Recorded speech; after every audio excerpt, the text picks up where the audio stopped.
My name's Artie Glackin, and I was one of the two original voices for the tour at Universal Studios Hollywood for the KITT car, for when guests would come up and sit in the car and talk to the car.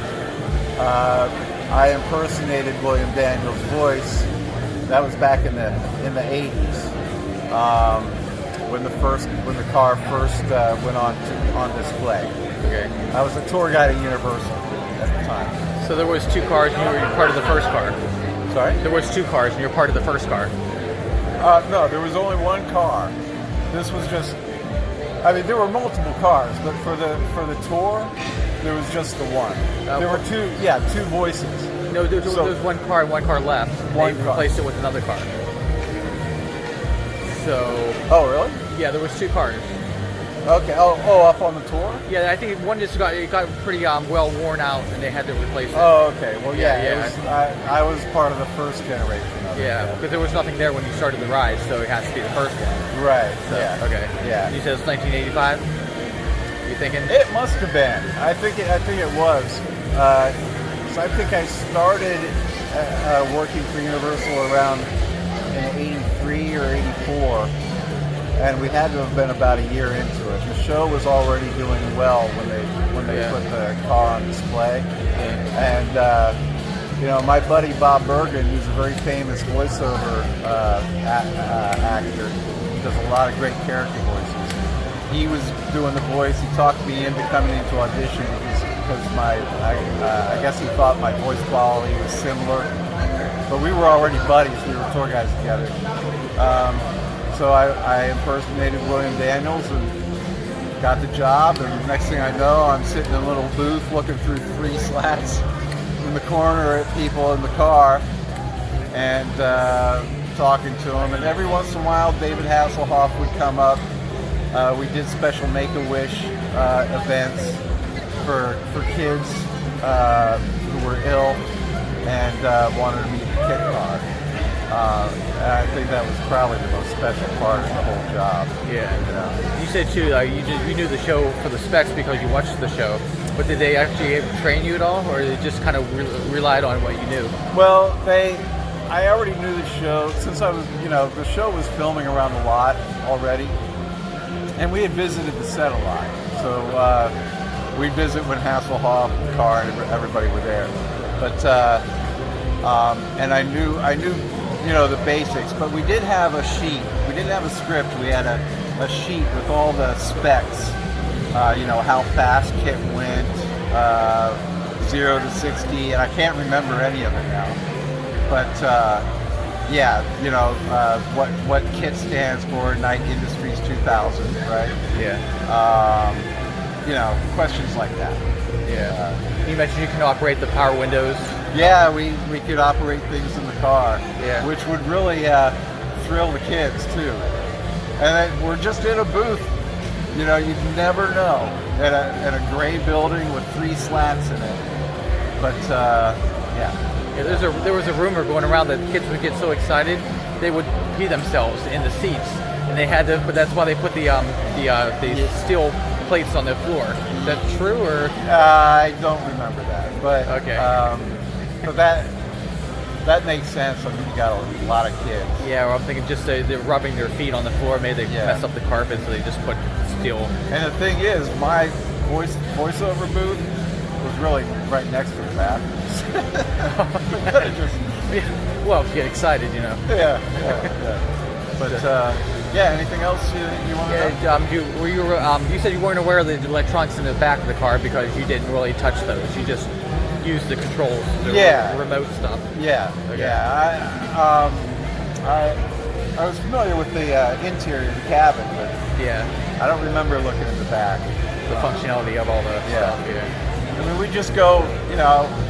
Some days I would give tours on the tram, and then I had my shift as the KITT voice. Yeah. It was back and forth. Yeah. Did anyone ever try to trick you up with questions, like you got in the car? Oh yeah. Yeah. But we were pretty solid. Yeah, just come up and Yeah, I mean, I could be tripped up now. Yeah. Yeah. So would you go on to do anything else after Universal? Or would you do Sorry? What did you do after Universal? Do anything else? Well, I did a little bit of acting, but I became a filmmaker. I'm a film and television. I'm a producer now. Sometimes I direct. I'm a first assistant director on some shows. I'm actually editing the last movie that I worked on as the first AD. It's called Chickenhead. Okay. Got a lot of our friends from the 90s in it. Corky Nemec, Keith Coogan, David Faustino, Tara Reid, Jason London. I don't know if I'm forgetting any. I'm sure I am.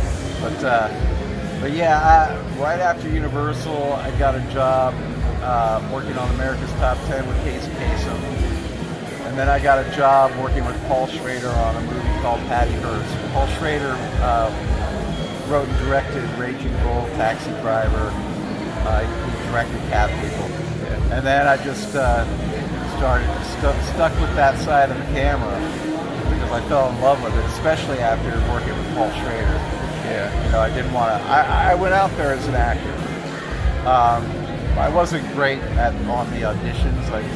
The audition process was rough for me, but I did a few things here and there.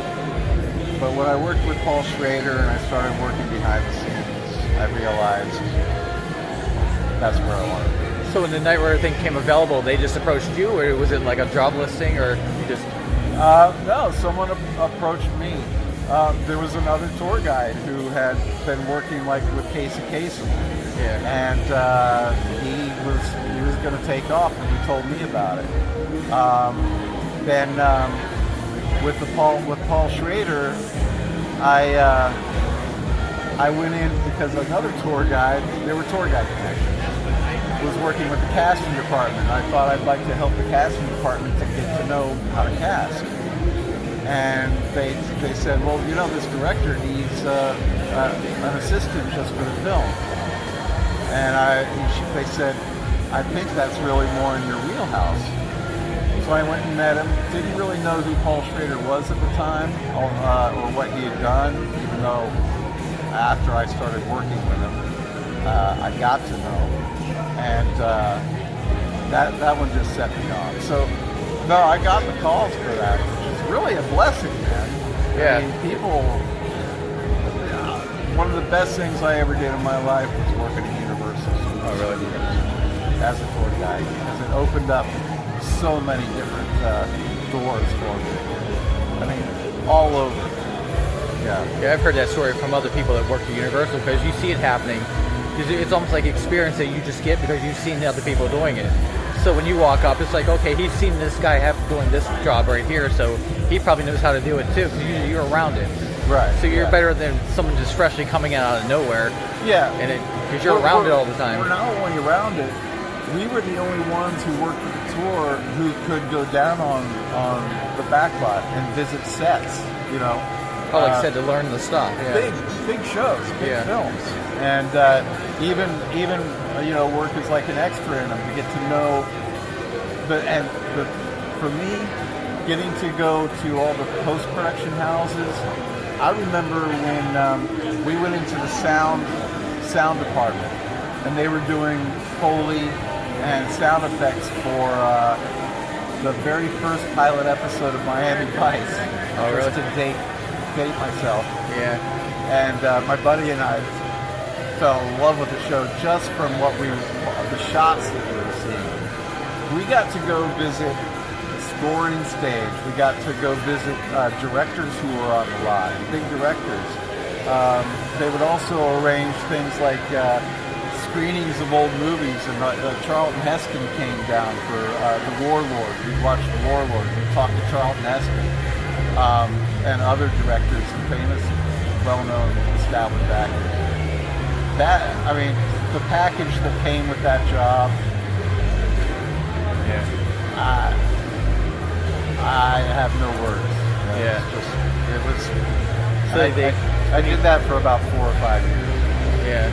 So when you got the Night Rider gig, did they increase your pay, or just another part of your job? I got a bonus. Okay. Yeah. I was wondering if they just had you do it. Yeah. I got a bonus. Okay. Which was great. So, it was just fun doing it. Yeah. The money is like side thing. You need the money to survive, but Yeah. that's the key, man. If you can find something you love and do it for a career, it never really works. No. You're always having fun. Yeah. Even the work is fun. Even the hard work. Yeah. You know?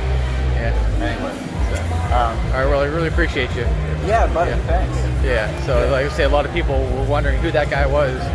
You know, Yeah, it's like it was actually an important thing because people, anything Knight Rider, everyone wants to know like what different parts of the rides, whatever. And so you're just as valuable as like David Hasselhoff or any of the other people. You're part of the whole picture. And Hasselhoff was great. Yeah.